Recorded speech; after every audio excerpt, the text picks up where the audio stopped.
Hello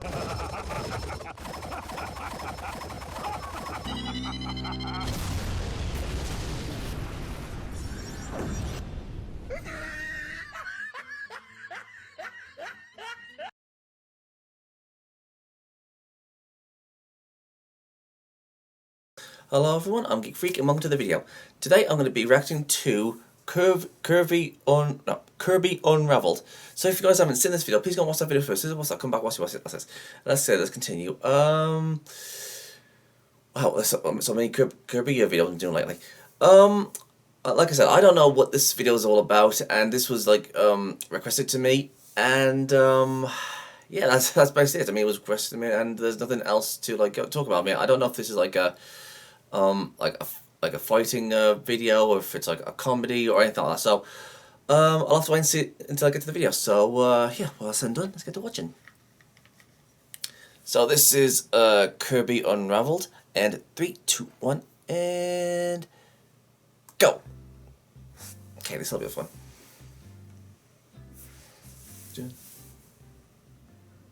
Kirby.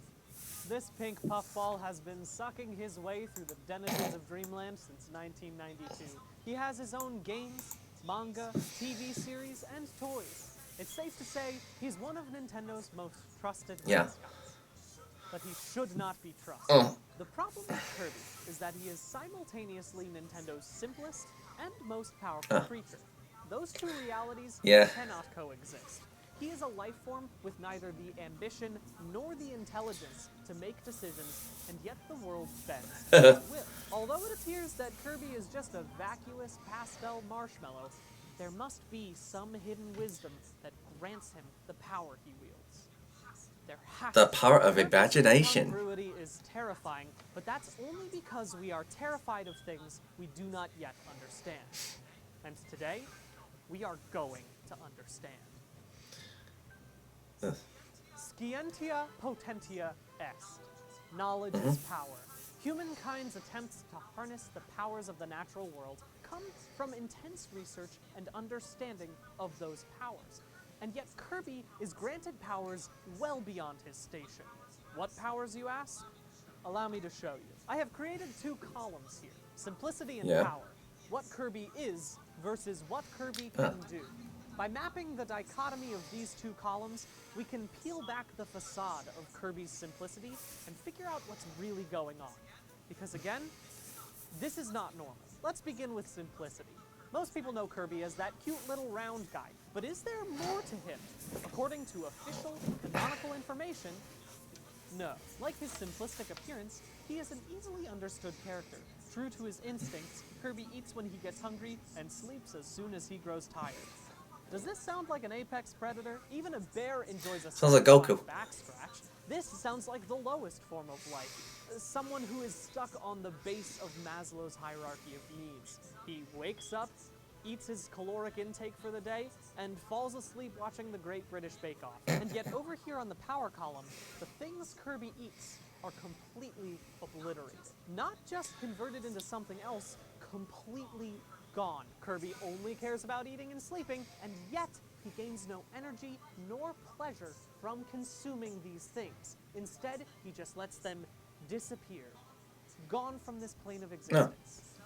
So, what the fuck? Kirby doesn't speak a language beyond saying the words Poyo and hi. Kirby mostly communicates via body language and grunts. Even toddlers are more communicative. By all accounts, he is either incapable of or uninterested in speaking language. And yet, Kirby is an incredibly skilled technician. We see Kirby piloting mechs, and if anime is to be believed, and I believe anime, this can only be accomplished by gifted teens grappling with psychosexual ennui. He can effortlessly turn himself into a fighter jet, something that only the most skilled Air Force engineers have mastered. How can he understand these complex mechanical processes without having the language skill to read a textbook or the I fucking love science Facebook page? Kirby's origins are vague. Let me take a moment to move over to a different board so I can show you Kirby's origin story. Okay. There's nothing here! Very little is known about Kirby. Okay, that He was has funny. no canonical species. He has no canonical age. Masahiro Oh, Sakurai, that's the good. alleged creator, has stated that he does not remember how Kirby got his name. Kirby was originally a placeholder sprite, set to be replaced by something more. But no, Kirby survived. Kirby came from nothing, and Kirby is nothing. Or is he everything? Because Kirby can be anything. His copy ability gives him the powers and appearance of any creature he consumes, but copy is a misnomer. He does not duplicate his enemies. He assimilates and replaces them. In Smash, he takes the power of his foes and then the foe is released as a sign of respect. But in every other iteration of Kirby, the thing he consumes is destroyed in the process. Wow. Does he absorb their DNA? Does he absorb their memories? Is he the keeper of their souls? All of these abilities point to Kirby being intelligently designed, which we know is not the case. Sakurai fucking woke up in a crop circle with the name Kirby carved into his arm. Kirby has no emotional intelligence. In the anime, Kirby seems to harbor no ill will toward King Dedede and Escar Goon, his main two antagonists. He faces baby birds and full battalions of soldiers with the same vacant grin. He eats and destroys indiscriminately, but counts no one among his enemies. But those that count him among theirs are cosmic horrors. Look at this thing. Look at this thing. These celestial powers probably have wants and needs far beyond our human comprehension, and yet they trouble themselves with the destruction of Kirby, a barely living kickball. What do they see in Kirby that scares them? What could scare this? And the final simple evidence, Kirby is shaped like a friend. First draw a circle, then you dot the I's. Add a great big smile, and presto, it's Kirby. This was the opening of Kirby's adventure. Neat. Let me show you something.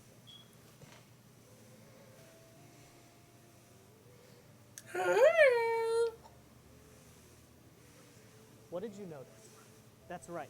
For the entire time I was drawing this, I wasn't interrogating the true nature of Kirby. This quote is cute and simple and a blatant misdirection.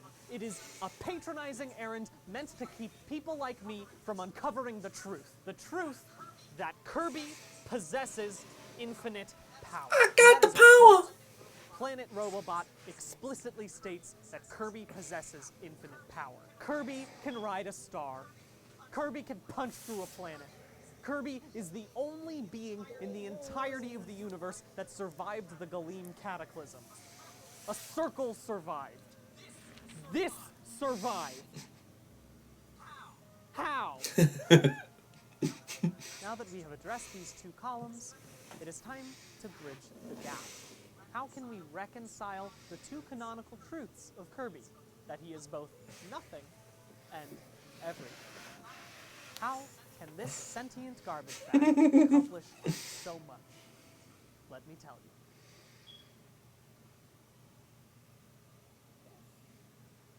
you. Yeah. Don't worry.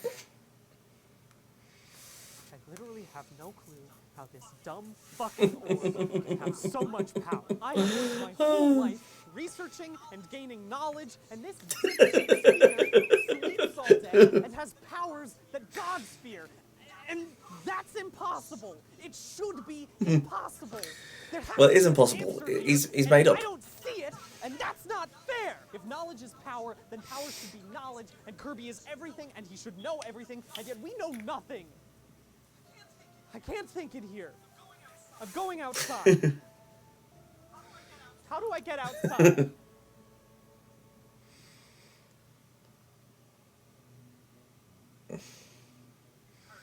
Kirby. The mystery of this florid dreamlandian has baffled me. But I've taken a few months, I've collected my thoughts, and I'm back in the studio to deliver my findings. Kirby's incongruity is terrifying, but that's only because we are terrified of things we do not yet understand. And today, for real, we are going to understand. Okay. If you'll recall from our first exploration of the Rosy Nightmare, the problem with Kirby is that he is both incredibly simple and incredibly powerful. In the intervening 5 months, I've learned a few pieces of information that contradict a few of my points. First, Kirby can speak a language. There was a drama CD released in Japan in 1994 where Kirby speaks full sentences. But in this, he says that a phone is mysterious and he doesn't know how it works. And yet, he can pilot a mech. 2, Kirby's name does in fact have a backstory, even if Sakurai was too fucking zooted to remember it. Kirby was named after John Kirby, a lawyer who passed away last year who defended Nintendo's right to copyright Donkey Kong back in the 80s. But this doesn't make the rest of Kirby's origin any less vague, and it doesn't change the fact that a creature cannot possibly embody both of these truths. But that's the problem. I've been thinking of Kirby as a creature. Consider for a moment Moby Dick. You might receive this book in your English class and say, hell yeah, a big old whale? I can't wait to see Ahab level up and hit that big boy right in his weak points. And sure, he puts his harpoon up in Moby Dick's flanks, but spoiler alert, Ahab gets got, even though he's been grinding for like years, and Pale Whale's just a dipshit fish with a thing for sailor feet. And so you say this to Miss Mahoney, and she's like, Brian, don't you get it?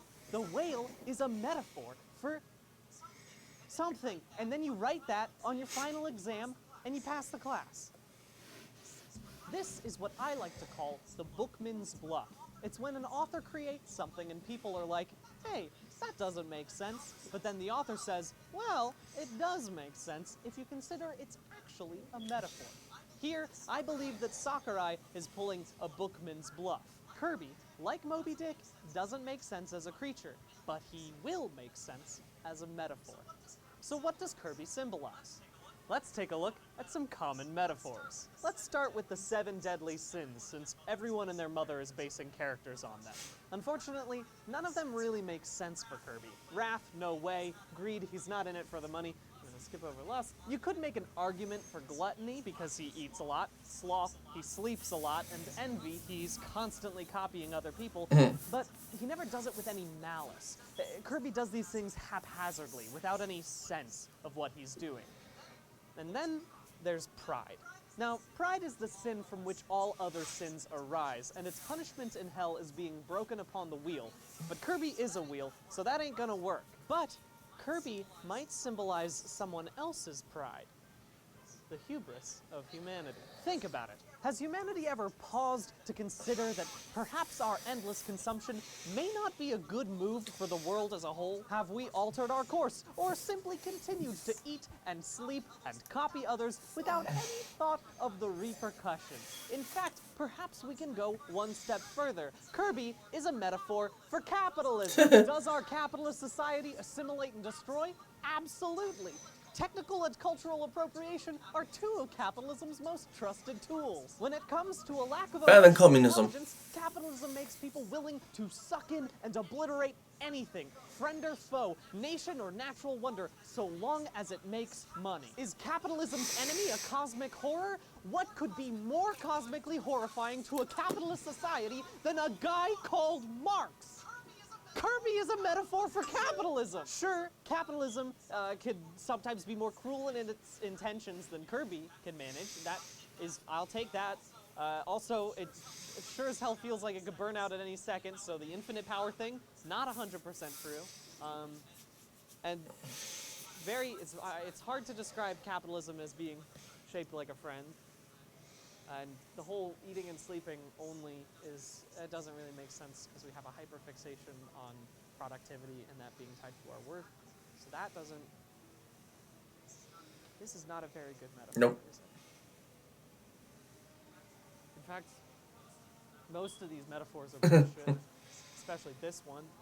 I thought I could take 5 months and pause and contemplate, and then I'd come back and I'd have the perfect explanation for the dichotomy of Kirby. But nothing has changed. This horrifying bolus slips through my fingers again. Maybe I'm just not good at this.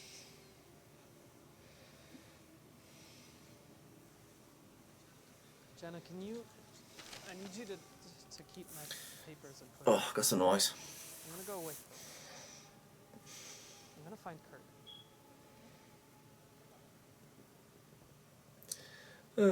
I went to the woods because I wished to front only the essential facts of Kirby. I wanted to live deep and suck out all the marrow of life, just as Kirby might suck a Waddle Dee into his gullet. I've been at it for a while now. Judging by the length of my beard, I've been living out here for 2, maybe 3 years. There are no pinboards in the forest. I don't have 3 cameras to catch my every side glance. They don't teach you. It's just me and nature, which has reduced me to my base instincts. I only care about finding food and shelter, eating and sleeping. I am become Kirby. I wish I could say this has given me a clear mind, but no. Nature has broken me. I am confounded by it, and we are terrified of things we do not yet understand. Kirby is nature, I thought, after spending my first day out in the woods. Sure, nature's origins are still murky, and what is evolution if not a really, really slow form of Kirby's copy ability? And much like Kirby, nature is neither cruel nor kind. It doles out boons and punishments indiscriminately. For every delicious handful of berries, it also gives a completely unrelated bout of diarrhea. But it took me only a few minutes to realize that this was another dead end. Nature doesn't destroy matter or possess infinite power, and its enemy is not a cosmic horror, it's us. I'm sorry for using so much paper. So I went back to the proverbial drawing board and have been stuck there ever since. Nature is still terrifying to me, and it is certainly not shaped like a frame. Hey, at least it's a swan. How can Kirby live like this and stay so joyful? How can he only care about his base needs and conquer any enemies that come before him? I can't conquer anything, not even the mystery of a character from a children's game. All I can do is tumble listlessly through the woods, like a star spat from Kirby's maw.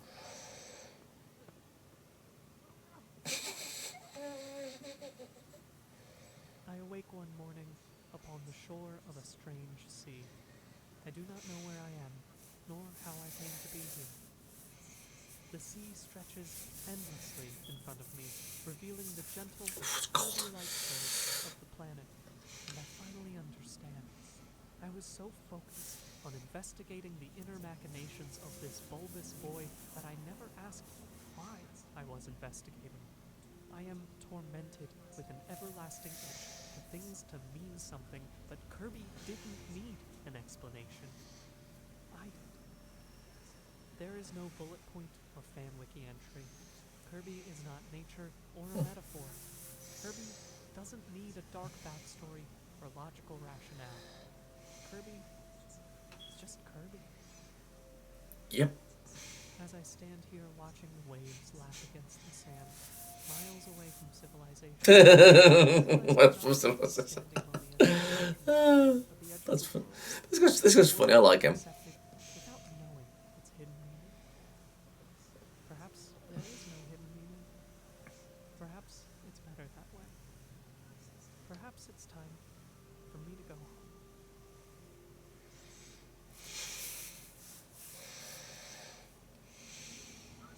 First, you draw a circle. Then, you dot the I's. Add a great big smile. And presto, it's Kirby. Awesome. Kirby is an extremely strong circle. And that's all the explanation I need. Unfortunately, the same cannot be said for Diddy Kong. Who gave him a gun? Did he build the jetpack? That doesn't make any sense. He's a monkey. What is he? Why does he have... Satisfying. If you want to get in on this, you want to roll... Just put that in a bunch of dirt right now. I'm going to roll around a little bit.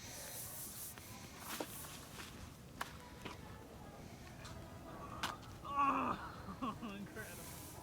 Are we gonna ride on the train like this to Coney Island? Yeah, maybe. Okay, not gonna lie, this guy's actually is funny. Wow, that was a big one. Okay, if any of you want me to do any more of what this guy's making, let me know, because I really want to do this. In fact, you know what? If there's anything funny that you guys want me to do, I'll do it, because I really do love funny stuff. That was great. Well done. I like that. So if there's anything you guys want me to react to, just leave it in the comments below, and I will get to the video as soon as I can. And I'll see you guys next time. Peace out. Thank you guys for watching. And if there's a series you want me to check out and review and give my thoughts on it, or if there's a top 10 list you want me to do, or any reactions, or responses, or rants on anything geeky, just leave links and comments in the comment sections below, and I'll get to them as soon as I can. Don't forget to like, subscribe, put the bell on, share this video, and leave a comment in the comment sections below. And as for my social medias, I'm literally freaking everywhere! I'm on most video platforms, social medias, forums, and support sites. It's best to pause the video and see where I am. Literally all this is down in the description box below. So if you want to go and check those out, please do. I'm Geek Freak. Peace out.